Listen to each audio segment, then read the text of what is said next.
इंतजामिया जलसों के लिए ऑपोजिशन को इजाजत नहीं भी दे रही, उसके बावजूद जलसे हो रहे हैं पेशावर में जिस तरीके से, या इससे पहले मानसहरा में अभी हालिया जो जलसा हुआ है PMLN का, उसमें भी इजाजत नहीं थी लेकिन वो हो जाता है। तो वहाँ पे फिर रियासत क्यों कोई एक्शन नहीं लेती है? कहीं ना कहीं तो फिर कोई कार्रवाई होनी चाहिए कि इन चीज़ों से रोका जाए। और आपने, आई मस्ट अप्रिशिएट यू कि आपने जो हुकूमत की माजी के जलसे थे उस पर आपका स्टांस उस पर भी यही था कि नहीं होने चाहिए। बतौर डॉक्टर आपने बात की थी कि हुकूमत क्यों है, ऑपोजिशन क्यों इस टाइम पे नहीं करें, कोरोना बढ़ रहा है। जी बिल्कुल। अब मैं देखिए, आप बिल्कुल सही फरमाती हैं। कल अगर इन्हीं लोगों को जब रोका जाएगा तो जो वाह वेला पड़ेगा और जब वो होगा वो आपके सामने होगा।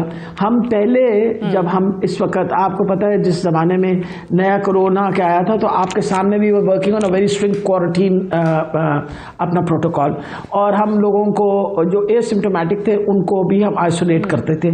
आपको अगर याद हो तो आप ही लोगों के मीडिया ने लोगों के जी बड़ा जुल्म हो रहा है, ज्यादती हो रही है, लोगों को सिम्टम्स नहीं है, लोगों के साथ उनको बंद किया जा रहा है। तो मेरा ख्याल है इस वक्त we should all be on the same page कि अगर हम रोकेंगे तो फिर पाकिस्तान की आवाम के फ़ायदे के लिए लोगों को रोक रहे हैं।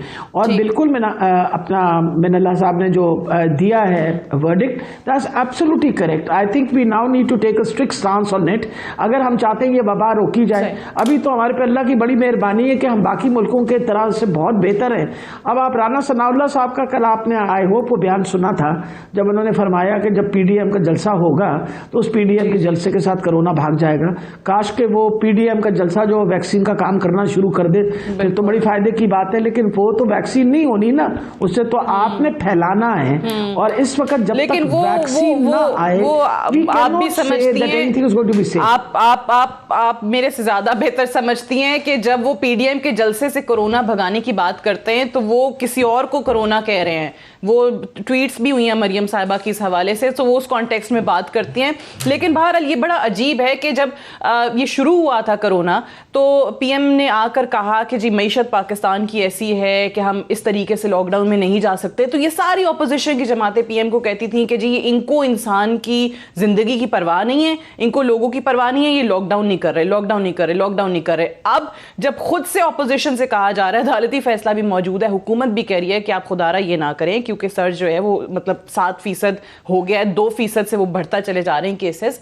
लेकिन अब वो कहते हैं कि नहीं, कोरोना तो अब क्योंकि रहेगा ही रहेगा, हमने इसी में गुजारा करना है, तो हम अपनी जो रेगुलर एक्टिविटीज हैं उनको नहीं छोड़ेंगे। बहरहाल मुझे डॉक्टर अमजद साहब ये बताइए कि ये क्या वजह है? अभी मैं डॉक्टर फैसल सुल्तान का बयान भी देख रही थी, उन्होंने कहा कि जो पहली लहर थी कोरोना की उसी जितनी खतरनाक ये है, क्यों उससे ज़्यादा ये बढ़ती चली जा रही है, शिद्दत बढ़ रही है। मैं पिछले 4 महीने के अंदर भी ये कहा जा रहा है कि सबसे ज़्यादा शरह जो है वो अभी आई है गुज़श्ता 24 घंटों के दौरान भी, फिर पिछले हफ्ते भी हमने इसी तरीके से इसमें इंक्रीज़ देखा।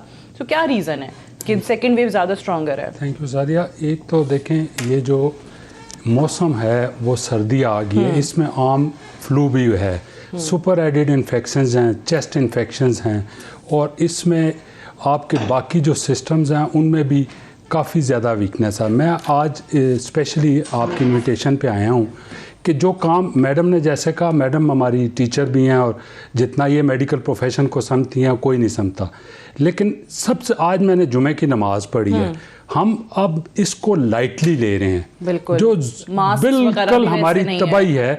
देखें, मॉस्क है, मॉस्क कोई नमाज से नहीं रोक रहा, गवर्नमेंट हर चीज़ में डंडा नहीं मार सकती। हमारी रिक्वेस्ट, मैं आज प्रोग्राम में इसलिए आया हूँ लोगों से, है कि मॉस्क में जाते हैं मास्क पहन जाएं, डिस्टेंसिंग कर लें और अपना मसला ले जाएं। सेम मदरसाज हैं, हॉस्टल्स हैं, पब्लिक प्लेसेस हैं। पब्लिक प्लेसेस में अगर कोई, जैसे मैं किसी एक शॉप पे गया, उन्होंने कहा जी आप बगैर इसके नहीं जा सकते। मैंने अभी ट्रेनिंग्स करवाई हैं सुप्रीम कोर्ट के स्टाफ की, हाई कोर्ट के स्टाफ की और पिंडी के सेशन कोर्ट के। अगर एक जज किसी वकील को अलाउ ना करे कि आप मास्क के बगैर ना आएँ और आप बारी बारी आएँ, सारे एट वन टाइम ना आएँ, यही हमने उनकी ट्रेनिंग की है। जिम्स चाह रहे हैं, गवर्नमेंट देखें, गवर्नमेंट लोगों के लिए कह रही है बार बार कि हम आपको रिक्वेस्ट कर रहे हैं। अगर गवर्नमेंट चाहे तो फिर वही लॉकडाउन, फिर वही गरीब आदमी सफ़र करेगा। हमें इस चीज़ को लाइटली नहीं लेना चाहिए। हमें बट वॉलंटरली आपको नज़र नहीं आ रहा ना लोगों की तरफ से भी। इसका एक तरीका ये है, आपको मार्केट्स में भी नहीं नजर आएगा। मैं आपको बता रहा हूँ कि मार्केट्स में एक जो मालिक है वो ये देखे कि मैं भी सफ़र कर सकता हूँ। मैं सफ़र करके गया, मेरे घर वाले सफ़र करेंगे। मॉस्क में अगर वो मौलवी साहब एक जो वहाँ बाहर चौकीदार बाहर खड़ा है या सिक्योरिटी वाला, वो सारों को आज कह रहा था कि आप मास्क पहने, वो मना कर देंगे जी मास्क के बगैर नहीं आ सकता। Same goes with the gyms, hostels और जो भी क्राउडेड प्लेसेस है ना। मैं स्पेशली कोर्ट से, मेरा हाई कोर्ट जाने का अभी इत्तेफाक हुआ है, वहाँ पहले था, अब फिर वहाँ हर चीज़ को कैजुअल लिया जा रहा है। हम इस कैजुअल एटीट्यूड से बाज आ जाए। और पहले तो देखें ऑप्शन उस तरीके से नहीं था ना, आपने बंद कर दिए थे। जिम्स बंद थे, मार्केट्स कुछ बंद थी, आप नहीं जा सकते थे, स्कूल्स बंद थे। लेकिन अब वो चीज़ें खुल गई हैं तो लोग एहतियात उनकी तरफ से खुद नजर नहीं आ रही। मीडिया को, मुझे आप कहेंगे मैं 10 दफ़ा आऊँगा, मैं हर रोज़ आऊँगा, लेकिन मीडिया का बड़ा रोल है। और देखें प्राइम मिनिस्टर भी कह रहे हैं, मिनिस्टर्स भी कह रहे हैं, और लकीली हमारा जो हेल्थ मिनिस्टर है इस टाइम फेडरल के, वो इन्फेक्शियस डिजीज़ का स्पेशलिस्ट है, ही नोज दिस सब्जेक्ट। तो हम क्यों लोगों को, मतलब सिर्फ इतना है कि एजुकेट करना है, और एजुकेट हम मीडिया के थ्रू कर सकते हैं, किसी को डंडा मार के नहीं, हम करवाया, ज़बरदस्ती नहीं हो सकता। अच्छा डॉक्टर मुख्तियार साहब, आपसे भी मैं यही जानना चाहूँगी पहले तो कि ये सेकेंड वेव की जो हम बात कर रहे हैं, और ओबियसली इसमें मज़ीद इसके ख़तरनाक होने का या इसके बढ़ने का तमाम जो गवर्नमेंट ऑफिशल्स हैं वो ख़दशा ज़ाहिर कर रहे हैं। सो क्या वजह है इस दफ़ा कि पिछली लहर से ज़्यादा ये ख़तरनाक हो सकती है, और वो कौन से फैक्टर्स हैं जो इसको कंट्रोल करने के लिए ज़रूरी थे और इस दफ़ा इग्नोर किए जा रहे हैं? थैंक यू वेरी मच जी। ये आपका बहुत शुक्रिया कि आपने हमें मौका दिया है कि हम इस पे बात करें। मेरे ख्याल में एक तो मैं थोड़ी सी एक तसहीस कर लूँ कि हम इसको सेकंड वेव कह रहे हैं। वो पहली वेव ही ये है, और ये सेकंड वेव इसको हम नहीं कह सकते, क्योंकि वो पहली वेव जो थी वो ख़त्म ही नहीं हुई थी। वो पहली वेव जो थी वो उसी तरह जारी थी। ये उसी वेव की एक दूसरी हम्प है कि जो कि हमें देखने में मिल रही है।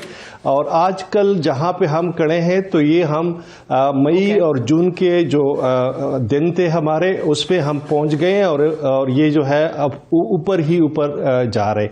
मसला हमारा ये है कि ये क्यों ख़तरनाक है, क्योंकि एक तो हमारे वो जो पहले प्रिकॉशंस थे वो हम उस तरह नहीं इन्फोर्स कर रहे हैं जिस तरह के हमने पहले किए हुए थे। हमारे इंस्टीट्यूशंस खुले हैं, हमारे स्कूल्स खुले हैं, हमारे कॉलेजेस जारी है, हमारे इम्तिहान हो रहे हैं, हमारे जो है हर चीज़, अस्पतालों में ओपीडीज तक पहले जो उसका जो एपिसोड था उसमें अस्पताल की ओपीडीज तक हमने बंद की हुई थी, और वो जो है लोगों को हम अस्पतालों में भी इवन नहीं आने दे रहे थे। तो ये हमने थोड़ी सी वो एक वहाँ से जो रिलैक्सेशन दी है। अब लोगों को हमारे एक्शन कुछ और है, हमारी बातें कुछ और है।